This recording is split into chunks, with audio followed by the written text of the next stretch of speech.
She is absolutely awesome. Her name is Morgan Zegers, and she's the founder and CEO of Young Americans Against Socialism. It's a 501c3 nonprofit organization that uses peer-to-peer communication to enlighten young Americans to the dangers of socialism. Morgan is also the owner of Zegers Freedom Flags, a small woodworking business that creates and sells handcrafted wooden American flags across the country. In 2018, Morgan was named a rising star of the New York Republican Party. Morgan has appeared on Fox News, BBC World News, CBS, CNN, Vice News, and more to discuss the growing support for socialism in her generation and engaging young women in politics. She is also a frequent speaker at conferences and college campuses around the country, focusing on common sense steps we can take to combat her generation's embrace of socialism. If y'all would please help me welcome Miss Morgan Zegers. My name's Morgan Zegers. I run Young Americans Against Socialism, and we started last year, and I just kept getting invited to things, and now I'm like a speaker. So it's pretty fun. I'll warn you guys, I usually speak to older crowds, and I talk to them about more effective ways that they can reach people like us who like AOC and the squad and the rest of the cool peeps on the left. But today I want to talk to you guys more about how to become efficient messengers to our peers. And I want to do this because I saw a study last year, and this is so important. It said that teachers and parents and professors, they're really good at pushing out the facts. And in classrooms, students often just memorize information and then put it on the test so that they can ace it, and then they have no idea why that piece of information was actually important. So they did a study to figure out what actually helps a young person fully understand an idea. And it turns out it's when a peer makes the case for them. And so it's called peer-to-peer communication, peer rationale. And so that's why I'm going to make the case to you guys that it's up to us to reach our generation. Because right now, 70% of people our age would vote for a socialist. 58% of people our age want socialism over capitalism for the future of the country. And so I really hope I can make the case to you guys, start speaking up, start taking the opportunity to have these conversations with your peers. Only we can do this. It's the most efficient way, and I like efficiency. I'm a capitalist, right? So I'm from upstate New York, and I have a flag business. I make wooden American flags, and I ran for state assembly. And so that's some stuff that I talked to Christian about on his podcast, if anybody's interested in learning more about that. I'm only going to talk about the work that we do for socialism today, though. And I want to start by talking about my college experience. Who's in college here? How many of you guys? Okay, and then I'm assuming high school is the rest. So I went to American University. Has anybody heard of American here? Yeah, so I'm from upstate. I live on a mountain. I live in the middle of nowhere. I drive 50 minutes to the nearest Target. It's a half an hour for me to get to a grocery store. I'm in the middle of nowhere, and I'm from a very conservative area. Upstate is like Texas, but we just have Governor Cuomo as our leadership. It's great. So I'm actually touring apartments while I'm down here. Maybe I'll become a little Texas gal. Yeah, thanks. So I went to American. And American's the #1 most politically active campus in the country, and it's 90% liberal.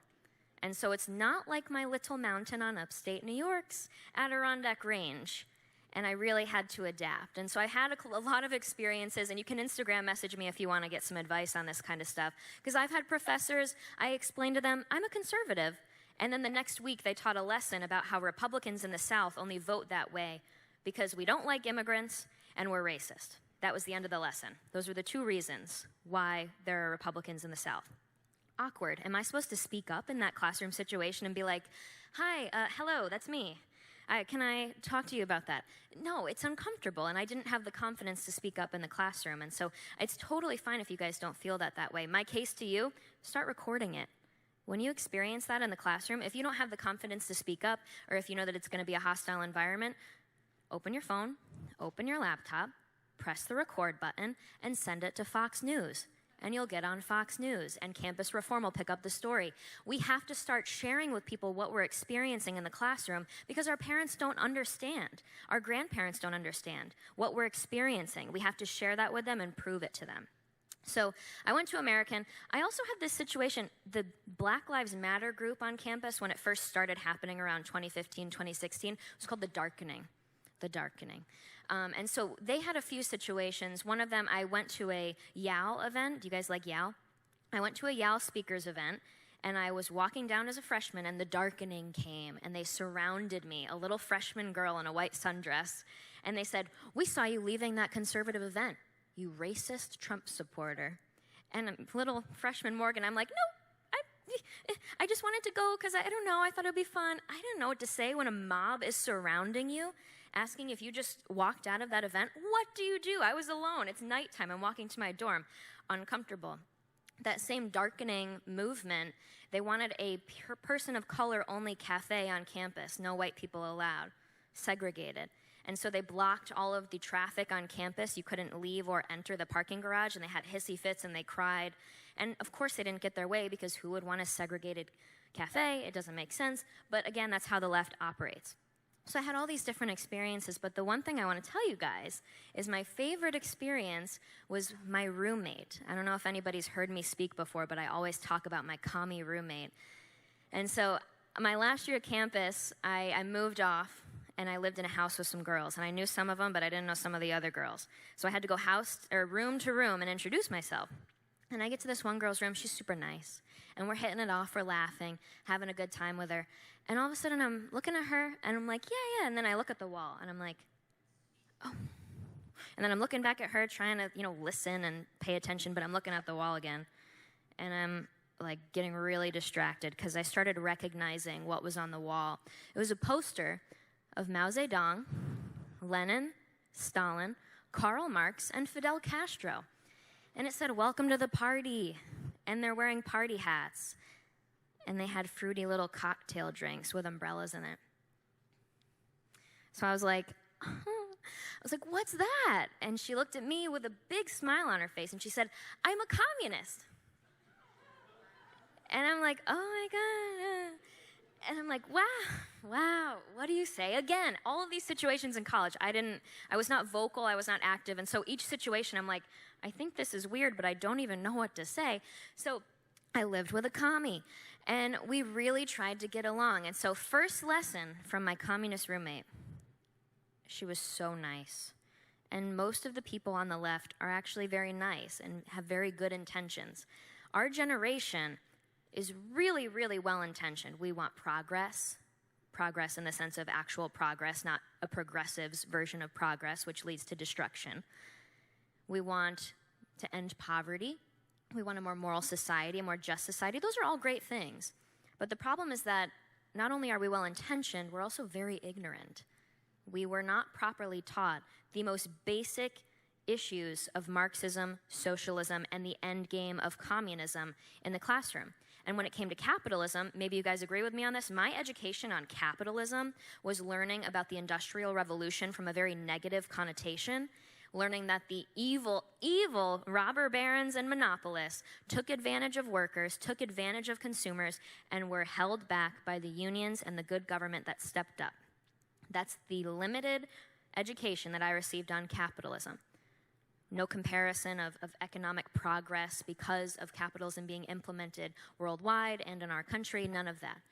And so when we are well-intentioned and when we are ignorant, we don't have any red flags that are able to go off in our heads when we hear the same utopian promises that all socialist and Marxist leaders have promised to their people in Venezuela, Cuba, USSR, all other socialist countries before.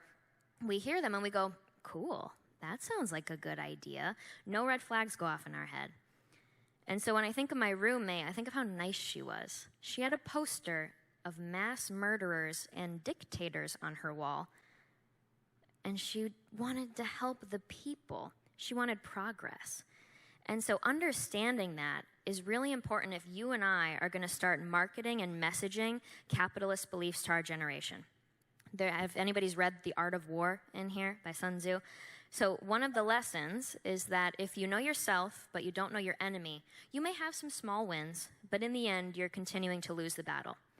The conservatives are continuing to lose the battle, and we're at a point where 70% of people our age would vote for a socialist because we are messaging, acting like our generation that's ignorant and being taken advantage of and are being misled and lied to, we're acting like they're the enemy. We're calling them stupid. We're saying leave the country. We're saying we're going to ship you off to Venezuela and you can really learn then.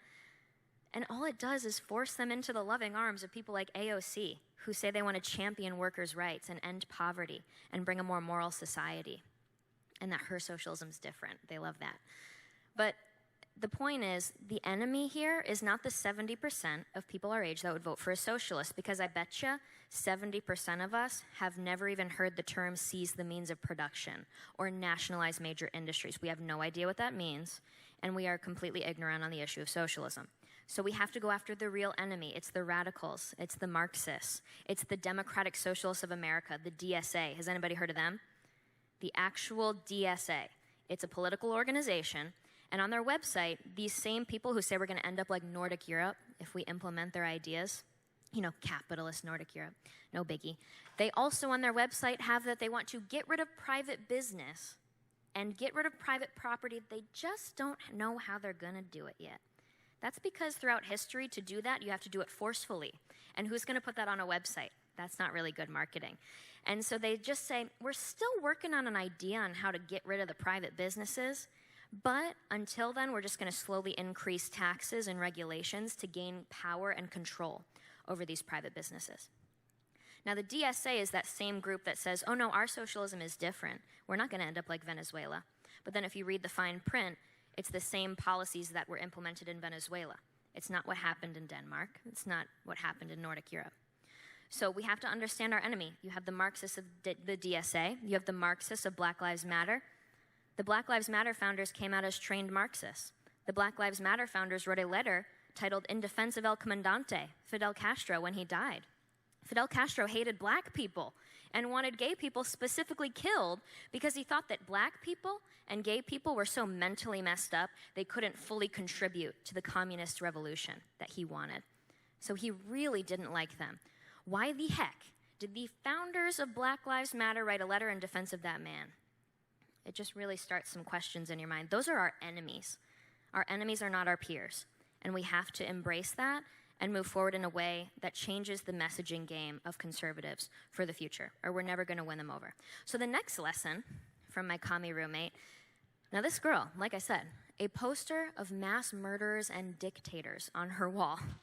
But one day we're making breakfast because we really tried to hang out and spend time together and learn about each other's values and stuff. She never really let me talk, though. Ironic.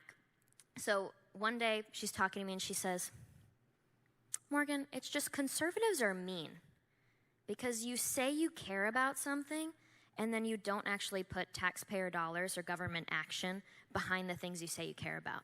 So you don't actually care about those things. You're lying to us. And that was like a light bulb went off in my head. Because this girl, again, mass murderers and dictators on her bedroom wall, says I'm mean. Says I'm mean. And that really, the light bulb came off because it showed me that our generation, they're not all commies like my roommate, let's be real here. But in general, they see caring about a topic as putting taxpayer dollars in action behind the issue. They think that is the solution. They see how many taxpayer dollars you put behind it as caring. And so how do we go about that? How do we make the moral argument that we would actually have better solutions if we didn't have government action, if we didn't put more taxpayer dollars behind it? And it reminds me, everything's about language. And this is what we have to pay attention to. Everything's about marketing and language. And I don't know if anyone's seen this, but there's a Bernie Sanders video that came out last year. And this is the prime example that you and I all have to understand and then turn into our own tactics here. It was called What is Freedom? And Bernie has a bunch of people come on screen one after another and they say, what is freedom, freedom, freedom, freedom? Am I free if I have student loan debt? Am I free if I have high healthcare costs? Am I really free if I only work my dead-end job to get health care insurance? And on and on and on.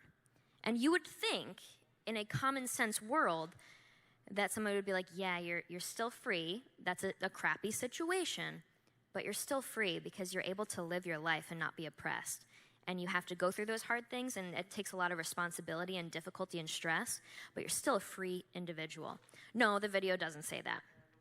The video says, no, you're not free. Freedom comes from economic freedom, and economic freedom comes from Medicare for all, from the Green New Deal, from student loan forgiveness. Freedom comes from free college for all, XYZ, fill in the blank, for all policy.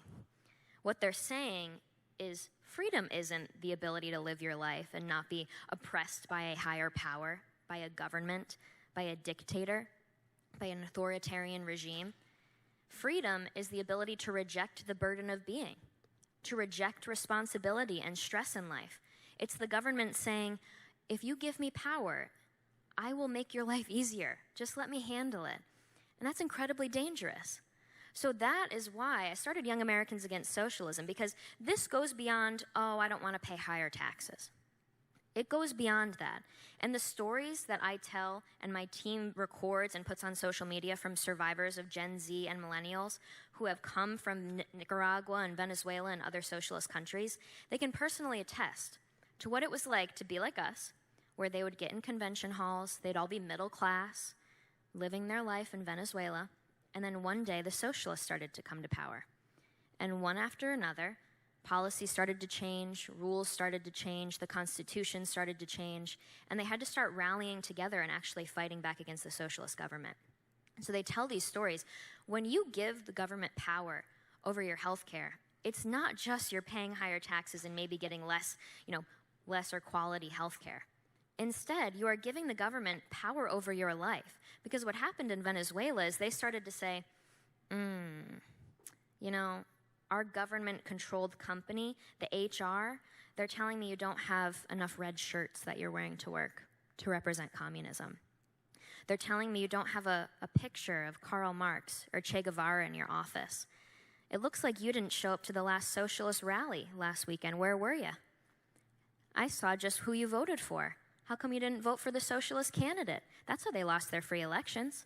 They controlled every part of someone's life, and then they were able to say, if you do not show up and vote for this person, your rights are going to be stripped, your right to health care. That's why we can't give these things up, because then we have no control over them. And so that's why it's so important. These people that we interview and put on social media, they all were like us. Most of them were college students who spoke up on campus and then were kicked out of the country and had to flee. And so my final ask to you guys, I want to keep this quick because I want to wrap it up for you. But one of the people is Franklin, and he was in college in Venezuela. And one day, his professor was saying, anybody who leaves this country is pathetic. It's an embarrassment to leave Venezuela and go to the United States. You leave for the United States and you go clean toilets in America. Is that really worth it? It's pathetic when people do that. And Franklin raised his hand, and he said, I don't know, I just feel like it says a lot about socialism in our country if people are willing to go to the United States and clean toilets. If that's all they're getting, people are willing to still make that risk and go clean toilets in America if it means leaving socialist Venezuela. So Franklin, the professor immediately looks at him and he goes, you're out of here, you're expelled. Franklin gets expelled. He gets put on a terrorist list. The socialist leaders of Venezuela start posting his picture on social media to put his life at risk. He hides out in a bathroom, an outhouse in Venezuela for a month, and then sneaks out on a flight to the United States. And now he just lives among us. And I think it's the coolest. But what hurts Franklin when I talk to him is when he sees people like us, where we all get together and we say, oh, I'm so nervous to speak up on campus. I'm so nervous. It's a little uncomfortable. Because they got to a point where it wasn't just speaking up on campus and being uncomfortable. It was if you speak up, your life is put at risk and you have to flee your own country. You have to say goodbye to your family. All of these people come to the United States without their family. They barely speak English. They have to take English classes when they get here. Their family's still in Venezuela, and they came as teenagers. So if we put ourselves in their shoes, we really do need to step it up in terms of communicating with our peers, speaking up in the classroom when this kind of stuff happens, before it's too late. Because one day it's not just like, oh, I'm a little uncomfortable. One day it's going to be the Marxists of my classroom control it so much and control my school so much, control my society so much that I can't speak up with my values without my life being on the line. And so let's speak up now while it's only just a level of uncomfortableness. And I'll leave you guys with that, but thank you so much. I really appreciate it.